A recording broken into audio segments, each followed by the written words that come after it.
Hello, everyone. It says breaking jubilation in Ekwere hometown following return of wife Beatrice from UK prison. She was sentenced to serve a 6-year sentence in 2023 and has now returned to Nigeria. Beatrice Ekweremadu, the wife of former Deputy Senate President Ekweremadu, has been released from the UK prison. She was sentenced to serve a 6-month sentence in 2023 and has now returned to Nigeria. In that other video, earlier on, they said 6 years, and then here it's 6 months. Sahara reporters learned that Mrs. Ekweremadu arrived in Nigeria on Tuesday and is currently in Abuja. Sahara reporters learned that there is currently jubilation in Ekweremadu's hometown, Umpu, following the return of Beatrice. Her husband, Senator Ekweremadu, is still serving his 10-year prison sentence in the UK for his involvement in a highly publicized organ harvesting case. The couple, along with Dr. Obinna Obete, were convicted for their roles in the case, which sparked widespread attention and debate in Nigeria. Before we go on, just take a look at this video.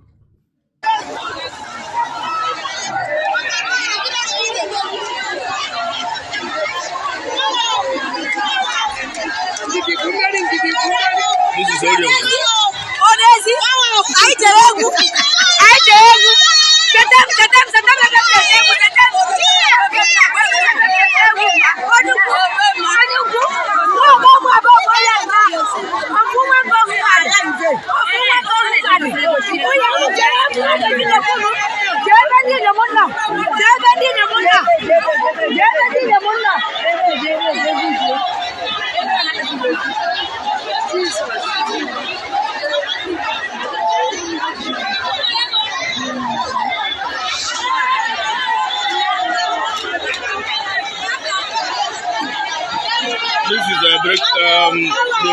This is only of the bucket.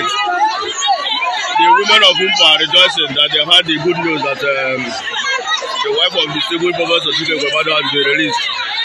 So Umpu are jubilated in their numbers. Adori Umpu market. So can we see that the people of Umpa are very, very happy. Having heard the good news that the stable Professor Ekweremadu wife has been released. So as you can see, everywhere is very, very hot. And the people are waiting. Thank you, as we give you more updates from all the markets.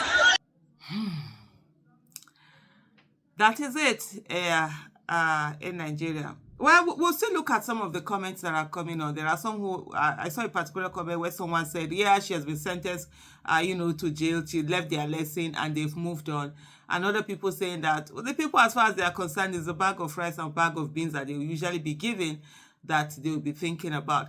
But there's something about Nigeria, that celebrates crime and criminality this day that really should worry us.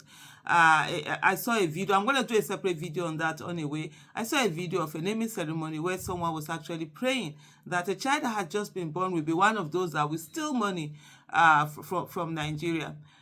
In this case, for those who don't know about this case, it's a case of organ harvesting. The Ekweremadus had a daughter who is very sick, who needs, I think, a kidney. And then they got someone to agree to do that. Initially, they said it was a 16-year-old. Later, they said something else. But at the end of the day, what it boiled out to was that they got someone, some poor Nigerian, took him to UK, and were about to harvest his what do you call it, a kidney. But then, at the end of the day, he was like, he just ran to the police and say, hey, I didn't consent to this. I'm being forced to do this. One of the reasons why in a lot of countries where decency happens, they refuse to allow organs to be bought for people to pay. If you're going to donate organ, it has to be for free. You're not getting any money. It's because they don't want the vulnerable poor, to be exploited. That's the word, to be exploited. Because what happens is that a lot of people who have money can't then be able to buy all the organs they want, even if it's their heart. People will sell their children. People will sell themselves maybe for their loved ones, and so on and so forth. And so when you see this happen in a way that this is a poor child, and what was also very instructive is the fact that in the places like UK, there's something called rule of law. It doesn't matter how rich you are, it doesn't matter who you are. If you've broken the law will be applied to you. The law will be applied to you equally. Yes, you might say at the end of the day, there's still not full equality. There's a way, if you're able to have better lawyers, you might have better representation than the one that is being represented by the state. But at the end of the day, I think, what is most important is that the law applies to everyone. And like a lot of people said, if the Ekweremadus had been caught in Nigeria, definitely, nothing is going to happen to them. And some people had said, oh, if they had gone to some other countries, probably they would have gotten away with it, even if the boy had reported. And that also brings to fore the whole issue of organ harvesting. There has been reports of a lot of missing people over the years, and there are many people who have said that, look, there is a whole big organ harvesting market in Nigeria, and nothing is being done about it. Even people who are not sick, no, people who are not abducted, who are not kidnapped,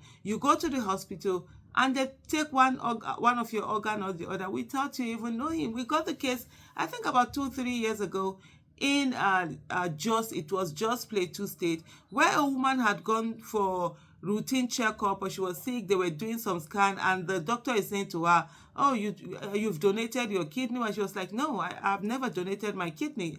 The only operation that I had was that of appendix, and this is it. And it's like, no, your appendix is very much intact. Nothing is wrong with your appendix, but your kidney is missing, and nobody is born with one kidney. We're all born with 2 kidneys. And from there on, they would go on to meet this particular doctor who had done the operation. It turns out he has been harvesting people's parts without their knowledge. How the case has gone, I haven't followed the case, and I'm sure a lot of Nigerians haven't followed the case, but I hope there are Nigerians who are following the case and ensuring that there is justice. There has also been an accusation of, organ harvesting places. It in Anambra, some guy did whistleblowing, and unfortunately, the guy is the one who has been remanded in prison. It's crazy, it's unbelievable. It's a whole lot of things. But here you have this women jubilating, happy. Well, it is what it is. It is just Nigeria. Hopefully, we get to a place where certain things, it's not about this is our own, but when we say certain things have been done, we'll be able to say, no, no, no, no, no, this person has done this thing, and the person must pay the consequences, or be made to understand that this is what the person has done, instead of people looking at what is it that the person is going to bring. Thank you so much for watching. Bye.